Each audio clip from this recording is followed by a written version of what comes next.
Hey everybody, it's Indigon. Welcome back to the channel. I am back with another PCGS unboxing. This one is not sealed. I've already looked at the coins, I already know the grades. But there are two orders in this. This is one order, and these are the other ones. First order had two coins. This is small foreign gold.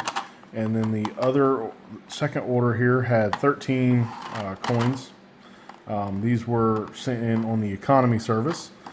12 of these are mine. This one is not. This one is actually a crack out, and I will talk to that a little bit when I get to that one. I'll go over these first two coins real quick. I don't have the piece of paper where I wrote down the grades on these originally. I did not guess these grades on the first two coins here.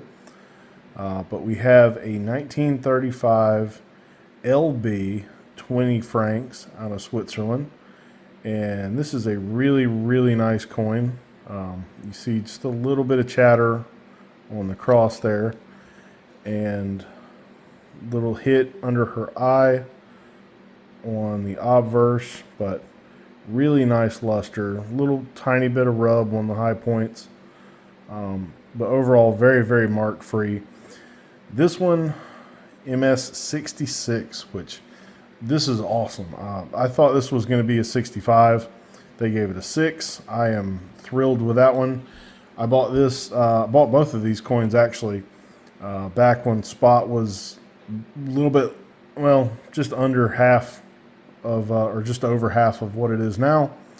I think I have $400 in each coin plus the grading fees, so call it $450 in each one of these. And I believe melt is somewhere in between the $750 to $800 range on these now, which is crazy to think about because these don't have, I don't even think they have 2/10 of an ounce of gold in them total. But that one, thrilled to have that one graded that high. And both of these were really mostly for authentication because it's just easier if the time comes to sell gold when it's already been certified, because it's easier to know that it's real, right? Not everybody has a Sigma or something like that. But this is a 20 francs out of France, and it's dated 1911, but this is one of the later restrikes, and I don't know which era that was. I believe they restruck them, I want to say in like the early 20s and the 60s. But it is a restrike. So again, this is more for authentication, but 64 is also a nice grade. Does have a lot more chatter than the first coin, but still really nice luster, and it is real. So again, about $450 total in that one, and it melts for probably around $300 more than that now. And then it all goes downhill, the wheels fall off, and we're into the second order. So you can already see genuine, not gradable, and I'm gonna have some comments for some of these. It is a little, this coin is a little bright, I will admit that. However, the luster is all there, and I've seen plenty brighter, especially for the date. This is a 1947 Denver. And the obverse has some nice toning, but again, it's all there. I don't know what they're looking at, but they said residue.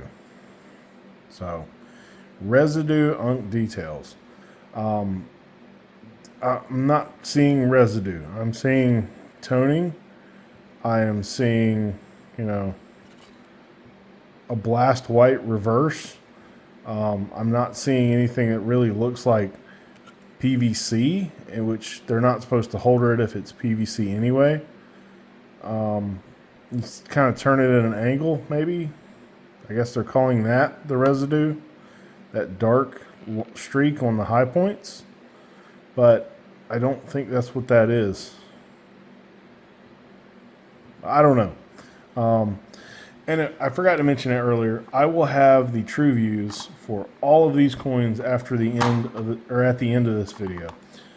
So you can kind of go to the end there and check on them and see what you think and what you see. So yeah, PVC or not PVC, but residue on details cleaned. Details anyway. Moving on, trying to get to a positive note here.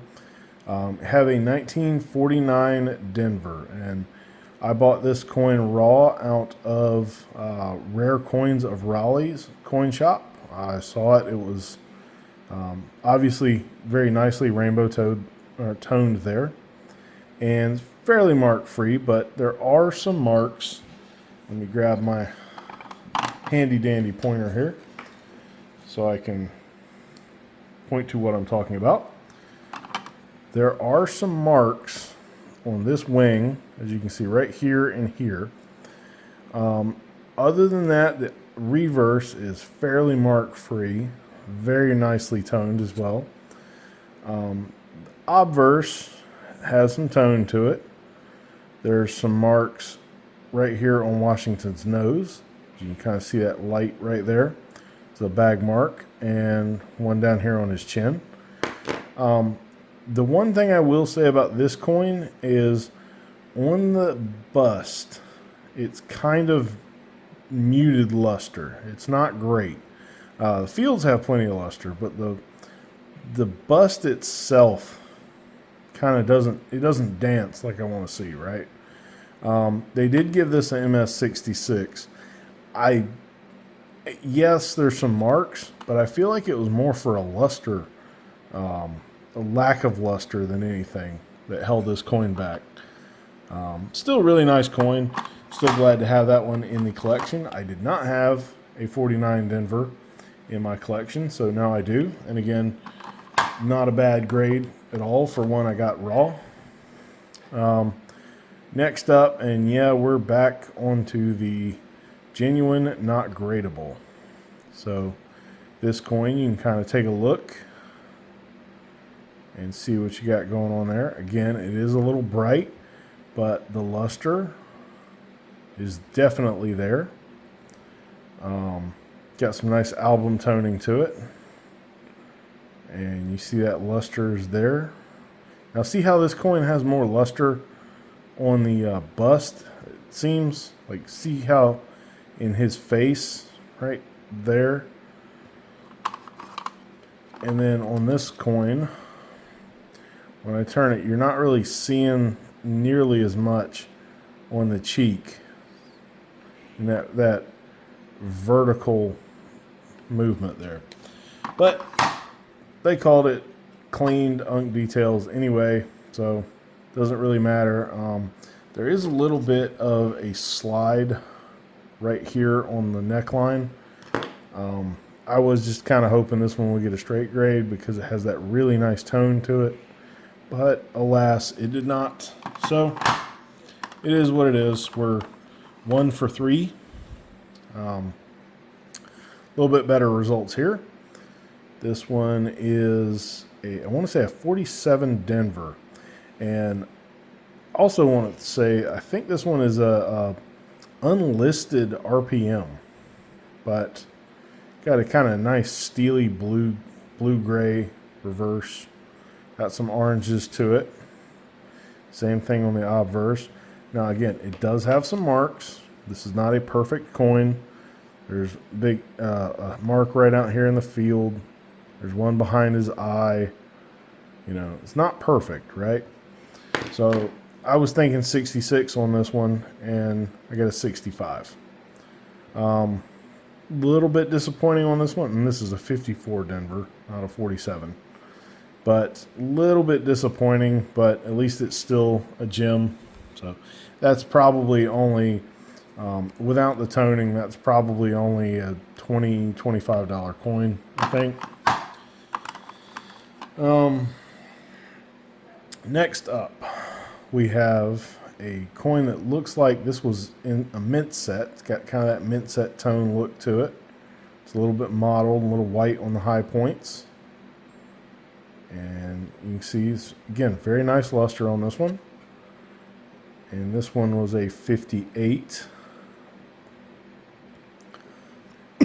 Excuse me. And they gave this one a 66. Now, a lot of these mint set coins, they kind of have like a white look to the coin surface. This one does too, to an extent, but it's much better than some of them I've seen. I actually kind of like the model tone, but I will admit it's not for everybody. So 66, I think that one's accurately graded. Glad to have that one. Good grade on that one. Okay on that one. And good grade on that one. So kind of 2.5, 3 for 5 there. We're batting about 500, which is not great. Excuse me. But next up, we have a variety, actually. This one is a 1962 DDO FS 101. And let me see if I can get that zoomed in a little bit. Let's see. Sorry about the shoddy camera work here. But yeah, you just see that extra thickness right there. This one, again, is the FS 101. Excuse me. And they gave it an AU 58. There is a little bit of rub right here in the hair and just over the ear.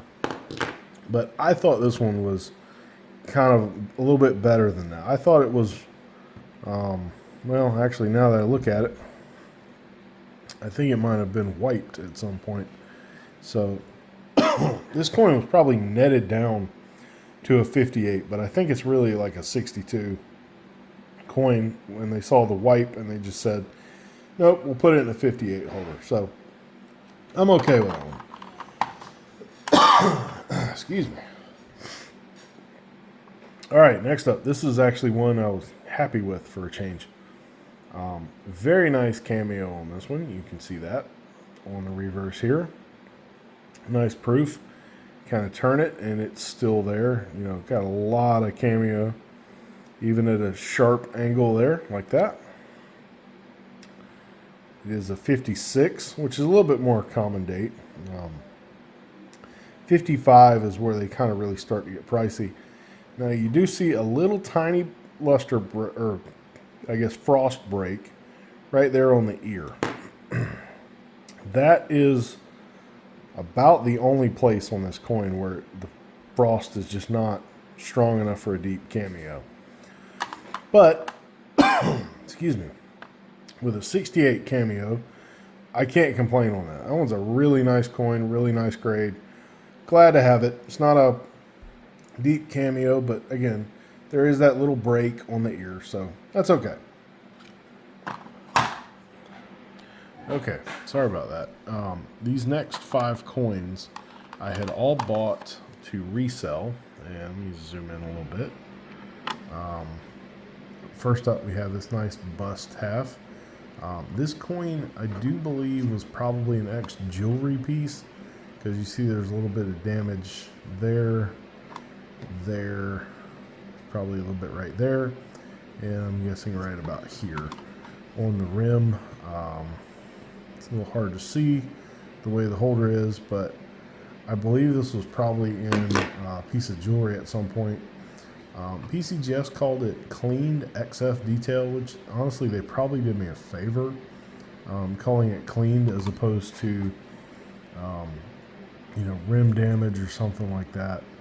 It does have some kind of weird dye deterioration going on in this left field here. That's very interesting. I'm not sure exactly what's going on there. It may be dye transfer, because you see that is the Eagle's wing there. So I'm not sure exactly what that is. If you know, please let me know. But yeah, this coin was cleaned at some point. No great argument there. It was clean, old cleaning long ago. nicely retoned, but really nice XF detail coin. Glad to have that one. Next up is a 1922 out of San Francisco. There's a little tiny mint mark down there, and this was in one of those old manila envelopes. And there's a lot of peace dollars from this era that look like this, but this one actually has some decent color on the rim if you get the light just right. So it's kind of an interesting tone. It is AU because you see the wear and the feathers there. And then the obverse, it obviously had a piece of tape on it at one point, but again, got some nice color to it. I'm not sure if these spots out here, this modeling, was, supposedly water, moisture, or what it was, but PCGS didn't like it, and they called it stained. There's the tape toning, there's the